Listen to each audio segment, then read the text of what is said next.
The pros and cons of motorcycle riding. Are there really cons? Let's roll that intro, we'll get to it.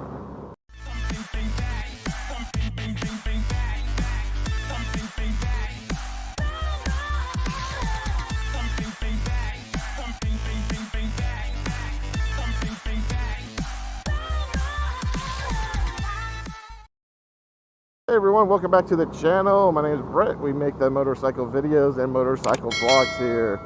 I do apologize, it sounds like I might be losing my voice. I don't know if it's allergies or a severe cold that has got me, but I am definitely not feeling 100% today. But I wanted to get out and ride and test out a few things, so I figure I'll try a moto vlog, and if this doesn't sound good at all, I do apologize. You will either hear me sounding kind of hoarse, or you won't hear me at all because I won't post it.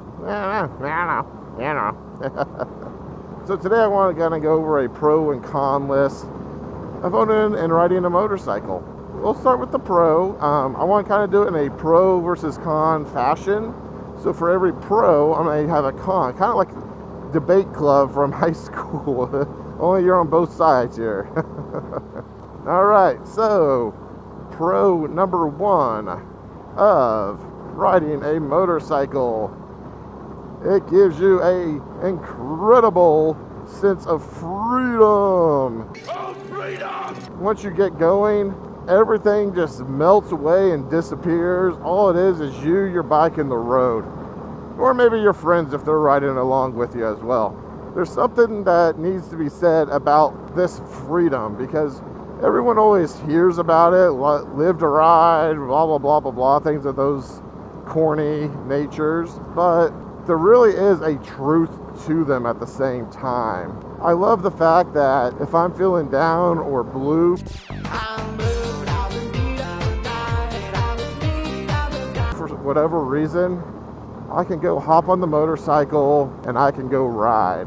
And when I go ride, you know, the thoughts of bills, home life, all the stresses that go along with it. Now, I say the stresses of it, the good things come with me on the ride, but the stresses, you know, the kids crying or, you know, this, that, and the other thing, that can weigh on a person from time to time. Once you start riding though, boom, it's gone, it's freeing. Don't have to worry about anything else. Now, the con flip side to that is, while it is freeing to be out here on two wheels with nothing against you and the pavement, that is the con, is there is nothing between you and the pavement.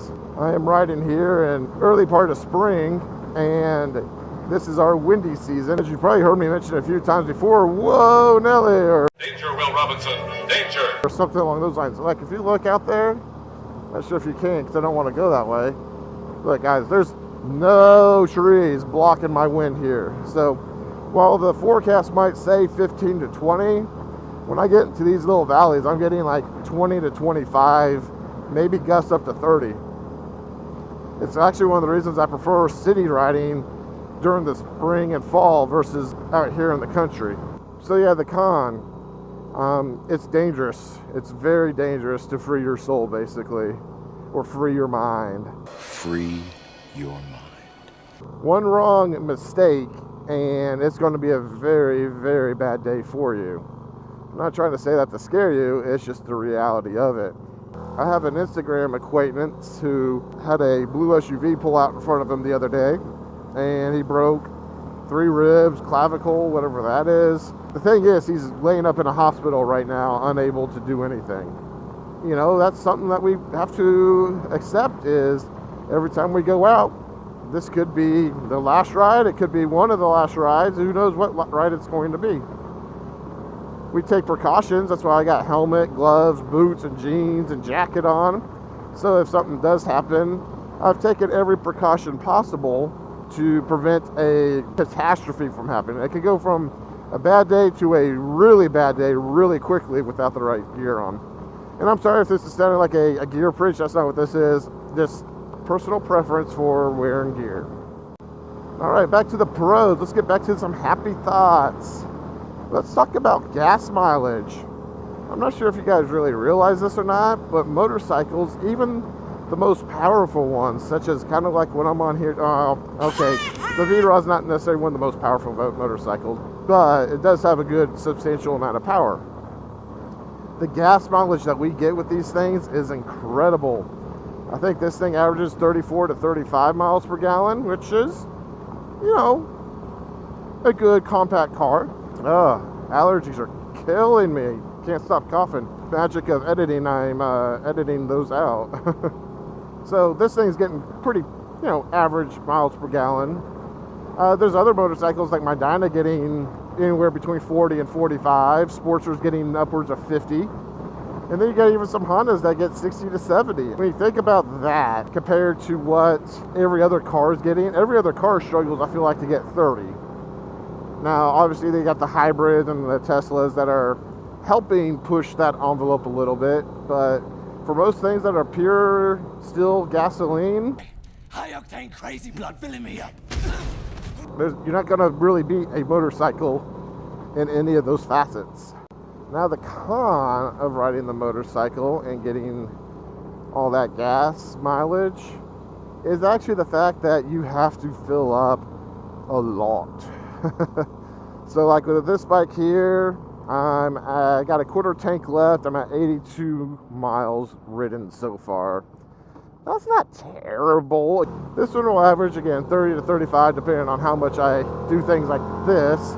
Going 3/4 throttle right into the wind, you know, smart. I'm sure that's great for my mileage, but I don't care. I don't. So yeah, you will have to be pulling over, and depending on the bike, like a Sportster or something like this, that's every 100, 120 miles, you're gonna have to pull over and put more gas in it.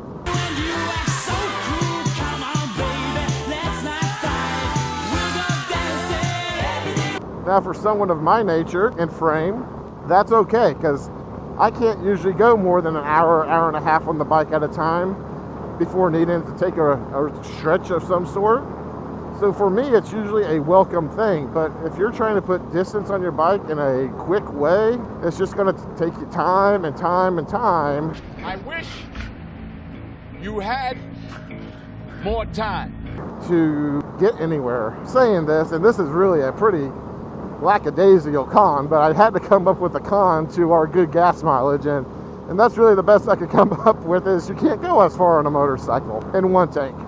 Now there are some motorcycles like the touring guys with their 5 and 6 gallon tanks that are getting over 200 miles. So depending on the bike, really, that would be the con. All right, and pro number 3, and this will not necessarily apply to every motorcycle out there, but it will apply to enough of them, is the power to weight ratio of a motorcycle. So this last one here is pro and pro. So the power to weight ratio of this thing is insane. I'll go ahead and post what this one is right here, because I don't want to get the numbers wrong. Ooh, talked about power to weight, and hello. For the price, I am getting basically something that does a quarter mile. Now, I'm not going to say I'm going to do it. This is purely paper talk. But I am getting something that can do a quarter mile in about 11.5 seconds or so. Stock, with no modifications. That's insane to me, because if I was to think about, wind. If I was to think about how much it would cost me to put one of my past cars into the 11s, it's astronomical what the price is. To put it in perspective, let's just go back to 2012-13 when this bike was brand new. Off the showroom floor, you could pull 11s, you could probably pull 12s, even if you're not being overly spirited with it. You got that, and your price tag is $16,000 or so. So for $16,000 in 2012 or 13, you may be able to get a former car of mine, which was the Ford Focus ST. And if you drove that car perfectly off the showroom floor on a drag strip, you might hit high 13s, low 14s.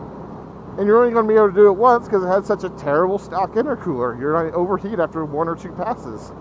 So then you start kind of thinking about that power to weight, and just, you know, if speed is your thing,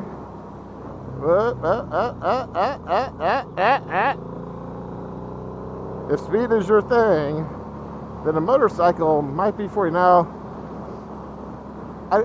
I say speed is your thing and motorcycles might be for you, but that's kind of a use it responsibly type thing. I'm not a speed demon. I don't even know if I'm going the speed limit right now, just because of the wind that I'm fighting. I tend to go about 5 under when the wind is tossing me around. Actually, I'm going 5 over today. I'm proud of myself.